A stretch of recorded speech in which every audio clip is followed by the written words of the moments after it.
many thanks too to Christophe, to Aurore, and to Olivier for welcoming and inviting me over. Great privilege to be here, and very much enjoyed the proceedings so far.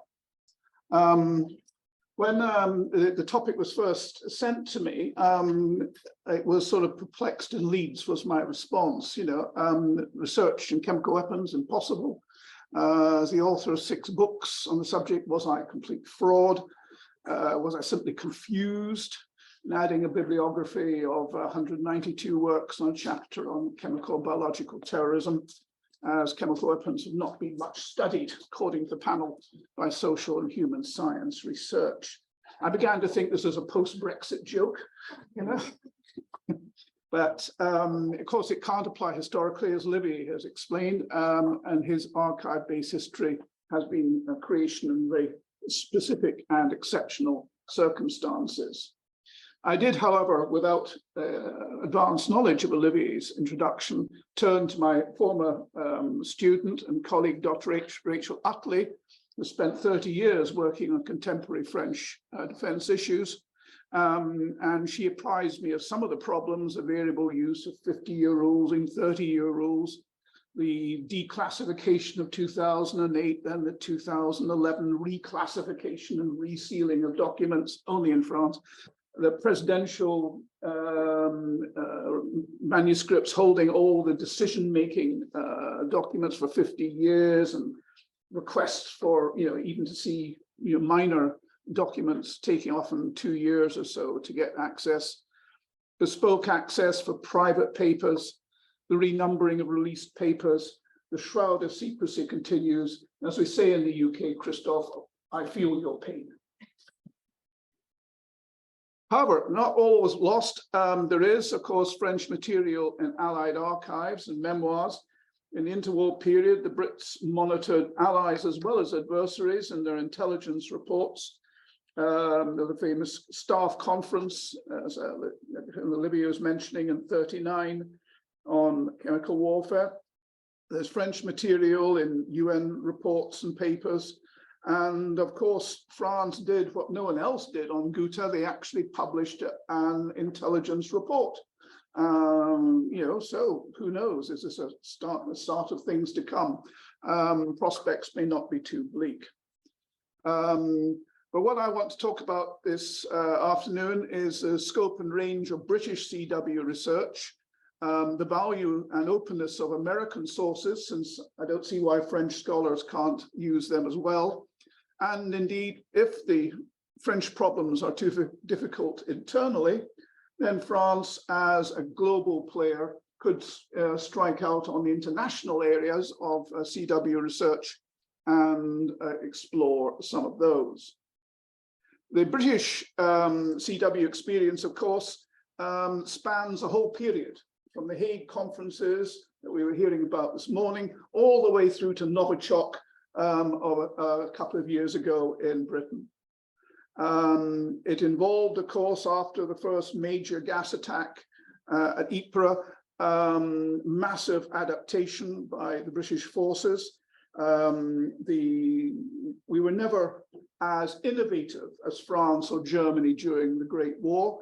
Our chemical industries were not very great, and we had massive labor shortages in our munitions industries. But we did establish Porton Down, and we expanded considerably research, development, training, testing facilities there. We organized our gas services, and we invented the Stokes mortar, the Livens projector, the small box respirator, which we also, of course, shared with our imperial allies and the US associated forces when they chose to enter the war. Harbour's assessment of all this, she brought out about 3 decades ago as a sort of collective failure. That is very much now disputed by modern scholars, of whom Albert Palazzo is a leading light. Australian, Canadian, and British sources now project the British contributions to the gas war in a much more positive light. Moving on into the second phase of British CW research, Our scientists during the war were lauded with honors and knighthoods. They even, under Haldane, defended chemical warfare against the advocates of restoring the taboo. And despite all the pressure from the disarmament lobbies, the Washington Conference, Geneva Protocol, Porton persevered with R&D under the rose. I think there's Napoleon who once described the Brits as a nation of shopkeepers. They could have dismissed us as a nation of gardeners just as easily. And under the rose, of course, meant that under the eyes of politicians, the press, and the public, this research was continuing, mainly on defensive areas, very much circumscribed in its thinking by the assumption there'd be no new war gases beyond those developed in the Great War. And of course, this would pave the way for the rearmament programs of the Second World War. They, of course, would follow after Mussolini's forces exposed the shortcomings of the Geneva Protocol in Ethiopia, and as the war clouds gradually gathered in the 1930s. There's pretty good coverage now of British and indeed their chemical and biological rearmament programs, and as well as their collaboration with their North American allies, finding testing facilities, Medicine Hat in Canada, working with the Americans, and that goes right on into the Cold War as a consistent theme. And of course, after the war, the Brits, like everyone else, discovered that the Germans had been working on nerve agents, and that Porton down, they investigated the V series of nerve agents and discovered VX, a particularly nasty form of nerve gas, so putting Britain at the cutting edge of CW research in a way it hadn't been earlier. Porton now has an authoritative history of its work from the First World War right up to modern period. And of course, so does British policy, both military and diplomatic and disarmament in the early parts of the Cold War. William King is a book I certainly recommend people to read if they're not acquainted with it. I think it's rather better than Walker's book on disarmament practices. But of course, the great boom, the great advantage for the Brits has been work and the access to American sources. National Archives, with their 30-year rule, unrolled all sorts of material for scholars in the 1980s and 90s onwards, memoirs, presidential libraries, congressional hearings, particularly important as a source of evidence, the blue ribbon panels of the review of the Chemical Warfare Commission there, and of course federal departments, the work on proliferation, threats and response, and all that coming out of the DoD reports. Absolute cornucopia of information coming through in the 80s and 90s from the United States. In addition, of course, what the historian can't do, but the social scientist can do, is, of course, interview and meet with officials serving and retired. They can visit military bases if they can get clearance. Discussions in think tanks. I went round and round the Beltway bandits with great glee in my periods in the United States. We, of course, also have official academic seminars, workshops, image there of Wilton Park down in Sussex, where a lot of people came straight from sessions and disarmament conferences, and then sessions subsequently of the CWC.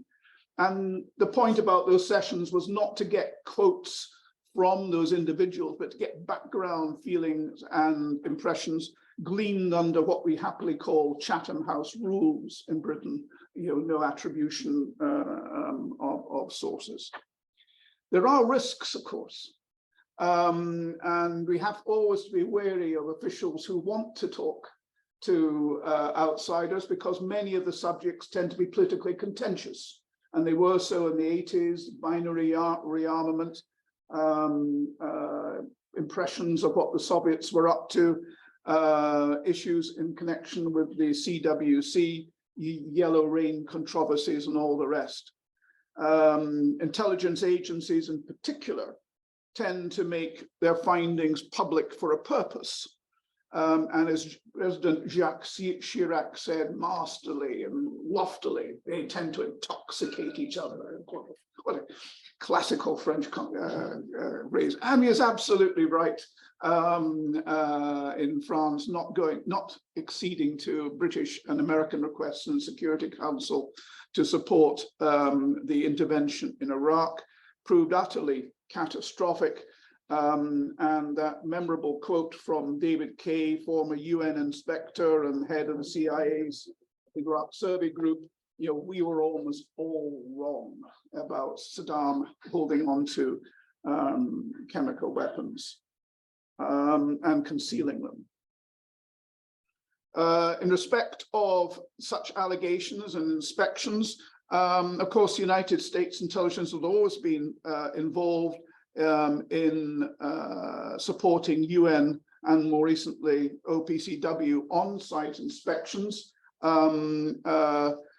The missions always report to the Security Council, so that means, of course, they're not going to be reporting on anyone who holds a veto, tend to be on third world activities.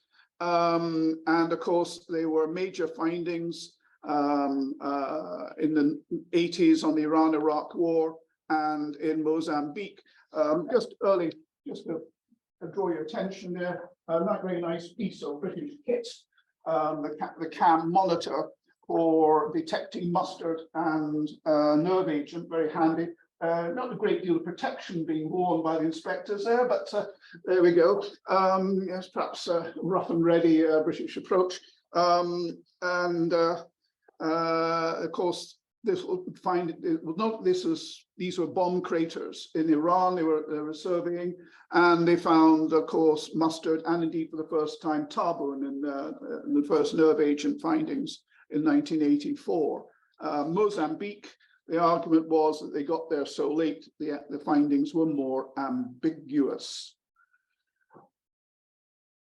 UNSCOM, of course, in the 90s was sui generis, completely. So no other body has been able to function on the basis of a coerced ceasefire. It had unique access, sampling, zero notice inspections, surveillance like you couldn't believe over a sovereign state, YouTube flights, helicopters. They had communications surveys, they had quarters set up. They had the backing of the Security Council to do all their surveys, whether it's 1,000, you know, I've read reports of 1,015 sites and 272 inspections. You can worry about the odds and ends there.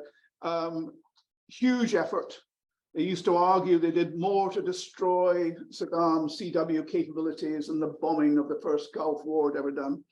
But of course, then they go and pass their intelligence to the CIA, which is then used in Operation Desert Fox, the 4-day bombing of Iraq, and the whole credibility of UNSCOM implodes. To Richard Butler's astonishment. The whole organization is compromised. Saddam has a huge propaganda triumph. The Security Council is split. UNSCOM is a thing of the past, and it's replaced by the much weaker UMBAVIC under the Secretary General's leadership. Hubris there, I'm afraid. It's followed, of course, by OPCW, which is set up in connection with the CWC once it's been ratified as an agreement, and 3 forms of inspections, routine inspections of declared facilities. I think up to May of last year, 4,200 are being reported. Then there were supposed to be challenge inspections, and challenge inspections, you recall, for those who are acquainted with, this was supposed to transform the CWC into a disarmament agreement like none other.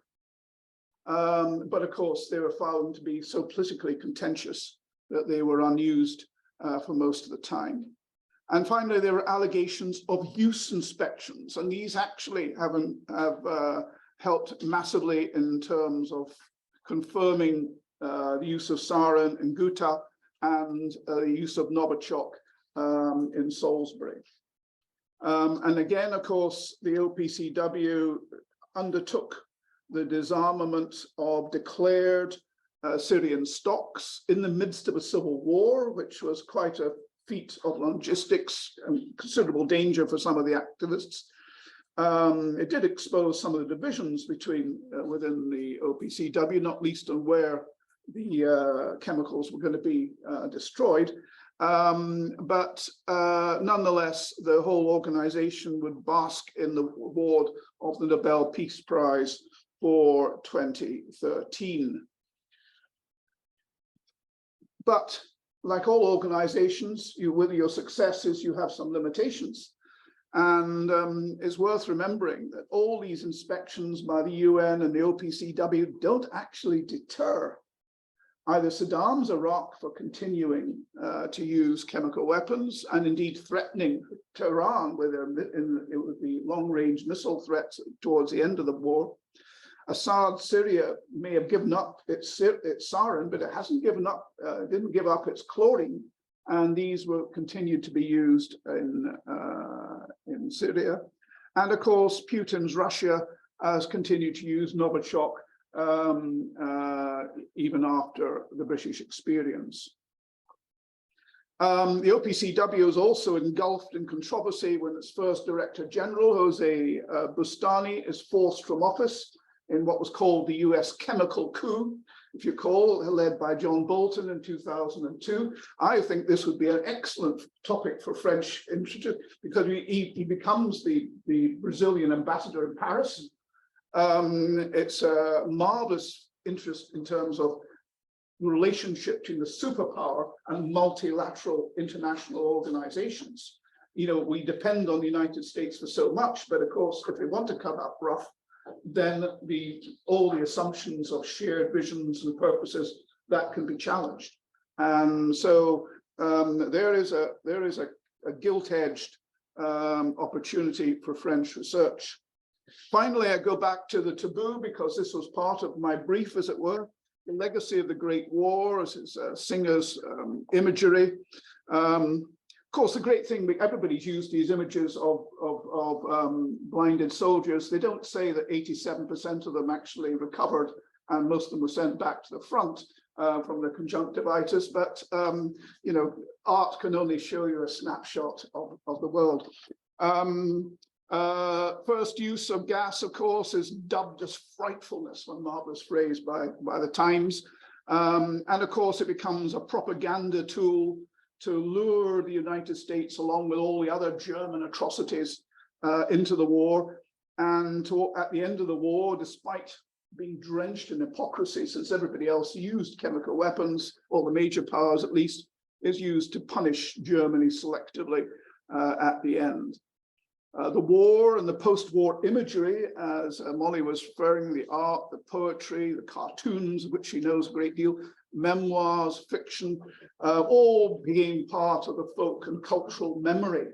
And that, of course, underpinned the disarmament efforts, the Washington Conference, the Geneva Protocol, and then post-war into the move towards chemical disarmament again, with the perception that, you know, what could be used in the battlefield could be used against civilians, and the technology was continuing to improve. Of course, the taboo also brought a whole range of allegations and black propaganda. There were interwar allegations, of course, by Italy that what was so odd about them using chemical weapons in Ethiopia, hadn't Britain done likewise in the northwest frontier?